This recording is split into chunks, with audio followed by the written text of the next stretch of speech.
सबसे पहले उस प्राकृतिक आपदा की बात करेंगे जिसने कल उत्तरकाशी को, पूरे उत्तराखंड को और पूरे भारतवर्ष को झंझोड़ कर रख दिया। उत्तरकाशी, धराली, हर्षिल में बादल फटने से आई आपदा के बाद से राहत और बचाव कार्य आज सुबह एक बार फिर से शुरू किया गया है। प्रशासन, police, NDRF, SDRF, ITBP, army सहित सभी दल राहत बचाव कार्यों में लगे हैं। आपदा कंट्रोल रूम से भी स्थिति की निरंतर निगरानी की जा रही है। वहीं पर उत्तरकाशी जिले के धराली गांव के ऊपर खीर गंगा में मंगलवार दोपहर बादल फटने से खीर गंगा नदी में अचानक सैलाब आ गया। मलबे और पानी का बहाव इतना तेज था कि इसकी चपेट में आने से धराली का जो मुख्य बाजार है वो पूरे तरीके से तबाह हो गया और इस आपदा में धराली का प्रसिद्ध कल्प केदार मंदिर भी पूरी तरीके से मलबे में बह गया है। प्रशासन ने अभी तक 4 लोगों के मरने की पुष्टि की है, जबकि 70 लोग लापता बताए जा रहे हैं। तो ये तस्वीरें आपके सामने, जहां पर बहुत ही दयनीय स्थिति जो है अभी फिलहाल देखने को मिल रही है और पूरा ये इलाका जो है वो बादल फटने से और तेज पानी का बहाव आने से बह गया। कई लोग लापता हैं, कुछ सेना की टुकड़ियों को वहां पर भेजा गया है। एनडीआरएफ की टीम्स हैं, एसडीआरएफ की टीम्स हैं, साथ ही साथ पुलिस है, प्रशासन के अधिकारी हैं, तमाम लोग वहां पर मौजूद है। तमाम टीम्स लोगों का बचाव करने के लिए पहुंचे हैं। मलबे के नीचे कुछ लोग अगर फंसे हैं तो उनको भी निकालने की कोशिश लगातार की जा रही है। तो वरिष्ठ पत्रकार उत्तराखंड से अरुण शर्मा हमारे साथ ज्वाइन कर चुके हैं। अरुण जी, आपसे जानना चाहूंगी क्या कुछ स्थिति है वहां पर अभी फिलहाल, अपडेट क्या है जो कल प्राकृतिक आपदा देखने को मिली थी धराली गांव में?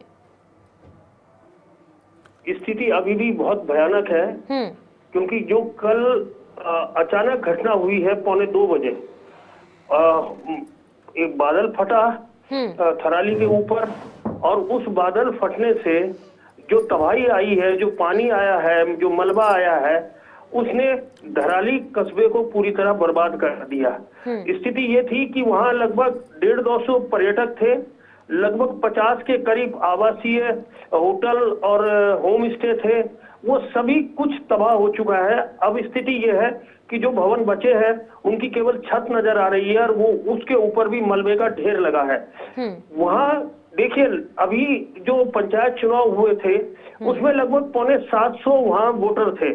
तो उस हिसाब से आप देखें कि ये जो वीडियो आप देख रहे हैं, ये जो उसके सामने मुखबा गांव है जो गंगा का मायका है और जहां शीतकाल में गंगा जी की डोली रहती है गंगोत्री से आकर, उस कस्बे से ये वीडियो स्थानीय लोगों ने बनाए और उससे ये इस मंजर का तमाम दुनिया को पता लगा कि हाँ इस तरह की घटना हो चुकी है। ये देखिए, अभी अंदाज है कि केवल कितने लोग गायब हैं, ये कोई निश्चित संख्या नहीं है क्योंकि पर्यटक भी थे, स्थानीय लोग भी थे और वो बाजार था धराली का।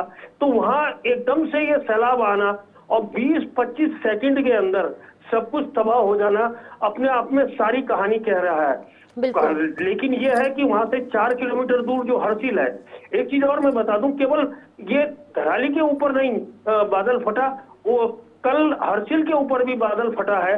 उसकी वजह से स्थिति ये हुई कि वहाँ जो आर्मी कैंप है हर्षिल में, उसका बहुत नुकसान हुआ और 11 लोग कल लापता हो गए थे, जिसमें से 9 फौजियों को बचा लिया गया है, जिसमें एक जेसीओ भी है।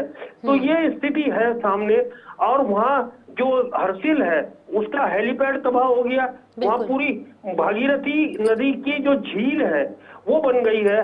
और ये स्थिति है कि अभी एक चीज और मैं आपको बता दूं कि ये बटवाड़ी से लगभग 40 किलोमीटर पहले, इस घटना स्थल से 40 किलोमीटर पहले लगभग 150 मीटर सड़क बह गई है। तो उसकी वजह से राहत की और बचाव की जो टीमें हैं उनको, जो देहरादून से गई हैं और आसपास के इलाकों से गई है, उनको भी वहां पहुंचने में भारी दिक्कतों का सामना करना पड़ता है। बहुत सारी टीम अभी नहीं पहुंच पाई है। हालांकि वहां सेना है, आईटीबीपी है, एनडीआरएफ है, एसडीआरएफ है, पुलिस है, स्थानीय प्रशासन है, सेना है, तमाम जो एजेंसियां हैं वो राहत कार्य में जुटी हुई है। लेकिन मौसम, सरकार ने वायुसेना से हेलीकॉप्टर मांगे थे। ठीक है अरुण, जानना चाहूंगी कि कितनी सेना की टुकड़ियां वहां पर भेजी गई हैं? सेना ही नहीं, बाकी जो एनडीआरएफ, एसडीआरएफ की टीम्स है, पुलिस है, प्रशासन की, कितने लगभग लोग वहां पर राहत और बचाव कार्य में लगे हुए हैं?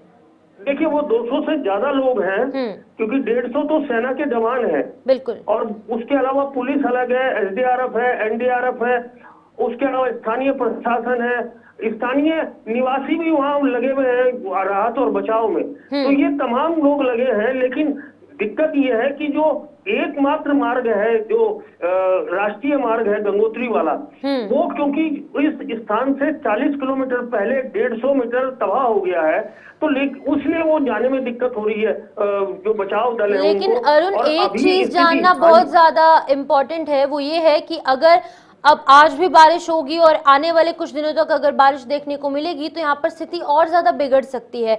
तो मौसम के हवाले से क्या कुछ अपडेट है? क्या वहां पर अभी मौसम साफ है? क्या बारिश है? और आने वाले दिनों में कैसा मौसम रहने वाला है? देखिए मौसम खराब है पूरे उत्तराखंड का, और 6 जिलों में रेड अलर्ट है, ऑरेंज अलर्ट है। तो और वहाँ स्कूलों की भी छुट्टियां कर दी गई है, जिससे बच्चों के साथ कोई दिक्कत ना हो। एक बहुत अच्छी बात यह थी कि कल उत्तरकाशी के जिला प्रशासन ने स्कूलों की छुट्टी कर रखी थी।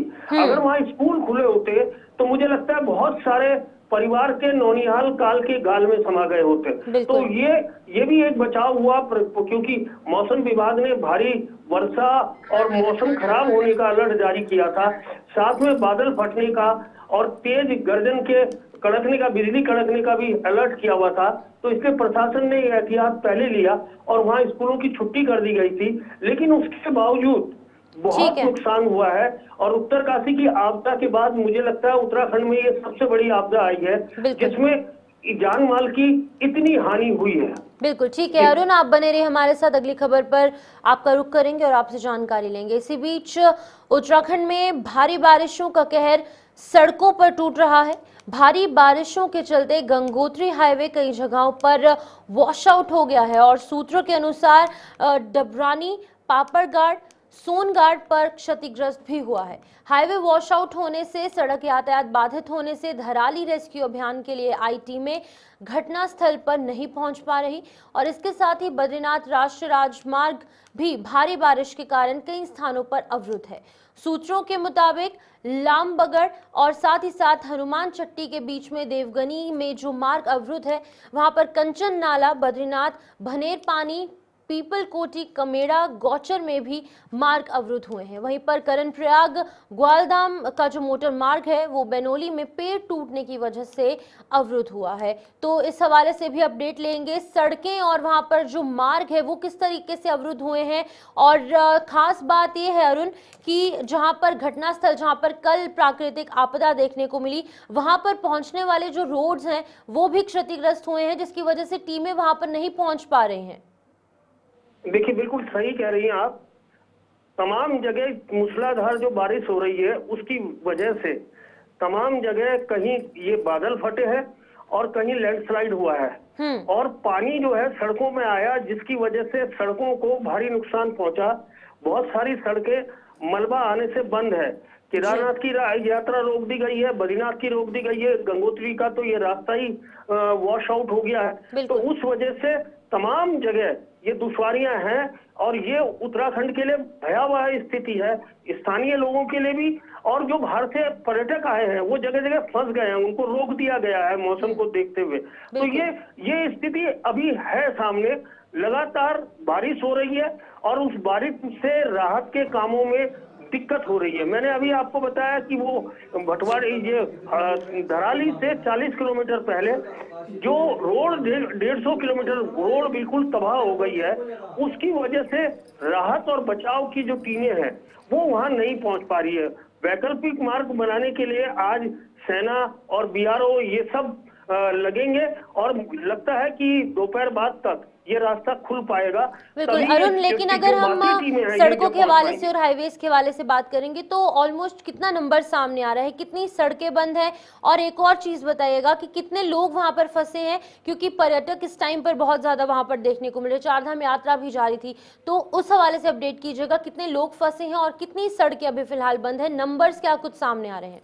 नहीं, अभी ये नंबर नहीं आए हैं, क्योंकि वो जो पर्यटक हैं वो अलग अलग जगह पे रोके गए हैं। बिल्कुल। तो उस वजह से वो कोई नंबर नहीं सामने आया और ना सड़कों का नंबर, क्योंकि जो आपदा जो विभाग है वो शाम को ये डाटा जारी करता है कि कितनी सड़कें बंद है, कितने जगह यात्रियों को रोका गया, कहाँ कितने यात्री हैं। क्योंकि उत्तराखंड में जो चारधाम यात्रा है उसमें यात्रियों को रजिस्ट्रेशन करा के जाना पड़ता है, तो इसलिए वो नंबर जो है वो मुझे लगता है कि शाम तक हमारे सामने आ जाएगा और तभी पूरी स्थिति स्पष्ट होगी।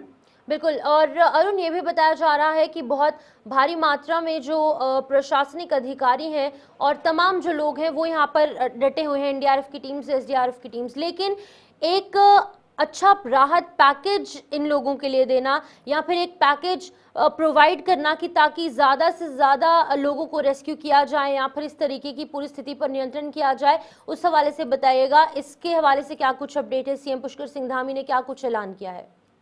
देखिए, अभी राहत का ऐसा कोई पैकेज नहीं है, लेकिन सामान्य तौर पर इस तरह आपदा की घटनाओं में 2 लाख रुपए राज्य सरकार की तरफ से और 2 लाख रुपए केंद्र सरकार की तरफ से दिए जाते हैं। जो गंभीर घायल होते हैं उन्हें 1 लाख रुपए दिए जाता है, जो सामान्य घायल है उन्हें 50,000 रुपए दिए जाते हैं, जो एक सामान्य प्रक्रिया है। लेकिन क्योंकि कल प्रधानमंत्री नरेंद्र मोदी ने और गृह मंत्री अमित शाह ने उत्तराखंड के मुख्यमंत्री से बात की है, और अमित शाह ने तो पार्लियामेंट के अंदर जो गढ़वाल के 3 सांसद हैं, अनिल बलूनी है, त्रिवेंद्र रावत है, माला राज्य लक्ष्मी शाह है, उनसे भी विस्तृत चर्चा की। और उसके बाद ये हुआ कि केंद्र ने ये उत्तराखंड को आश्वासन दिया है कि जो भी केंद्र से सहायता बन पड़ेगी वो दी जाएगी।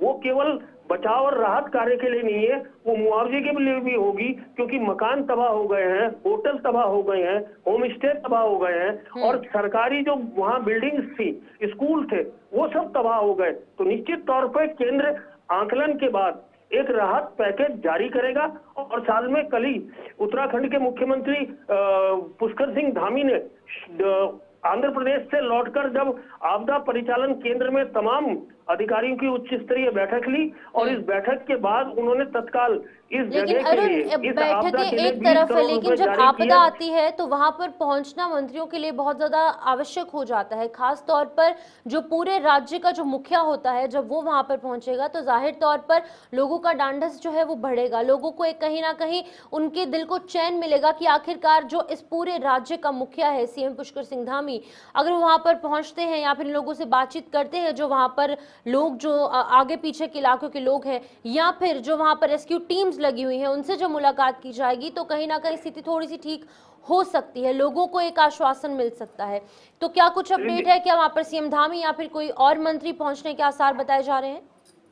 देखिए, अभी कल जो हमको सूचना मिली थी, इस जो उच्च स्तरीय बैठक थी उसके बाद ये थी कि मुख्यमंत्री आज से 2 दिन उत्तरकाशी जिले में रहेंगे जी। और अभी ये सूचना नहीं है, क्योंकि मौसम खराब है। मुख्यमंत्री देहरादून से उड़ पाए हैं या नहीं उड़ पाए ये सूचना नहीं है, लेकिन आज उनका कार्यक्रम घटना स्थल पर जाने का है और वहीं 2 दिन स्टे कर वहां के राहत और बचाव कार्य का निरीक्षण करने का है, उसे गति प्रदान करने का है। लेकिन एक दिक्कत है बहुत बड़ी, क्योंकि बारिश हो रही है लगातार और इतना मलबा आया है, तो वो पूरा का पूरा जो इलाका है वो दलदली हो गया है, और उस दलदली इलाके में दोबारा क्लाउड बर्स्ट की संभावना भी हो सकती है, दोबारा बारिश के कारण पानी आने की संभावना भी हो सकती है। इसलिए राहत और बचाव दल है जो हैं उनको बड़ी सावधानी से काम करना पड़ेगा कि कहीं ऐसा ना हो कि बचाव और राहत के चक्कर में उनमें से भी कुछ लोगों के साथ कोई अनहोनी घट जाए। जी ठीक है अरुण जी, बहुत बहुत शुक्रिया तमाम जानकारी देने के लिए। अरुण शर्मा जो कि वरिष्ठ पत्रकार है उत्तराखंड से, लगातार हमें अपडेट कर रहे थे इस पूरी स्थिति को लेकर, और उन्होंने भी नज़र बनाई हुई है, और ख़ास तौर पर सीएम पुष्कर सिंह धामी जो हैं उन्होंने भी अपनी नज़रें इस पूरे के पूरे राहत और बचाव कार्य पर गड़ाई है, क्योंकि बहुत सारे लोग जो हैं वो बह गए हैं। सड़कों की हालत आप तस्वीरों में देख सकते हैं, वॉश आउट हो गए हैं, चाहे वो राष्ट्रीय राजमार्ग है या फिर जो बाकी के छोटे रूट्स हैं। अब वैकल्पिक मार्ग या फिर अगर हम कहें डाइवर्जन्स बनाने की कोशिश लगातार जारी है, क्योंकि कुछ ऐसी टीम्स भी है जो मौके पर पहुंचना चाहती है, वहां पर राहत और बचाव कार्य जो है वहां पर किया जाना है, लेकिन कुछ टीम जो है वो फंसी हुई है, वहां पर नहीं पहुंच पा रही, जिसकी वजह से राहत और बचाव कार्य पर असर जरूर देखने को मिल रहा है।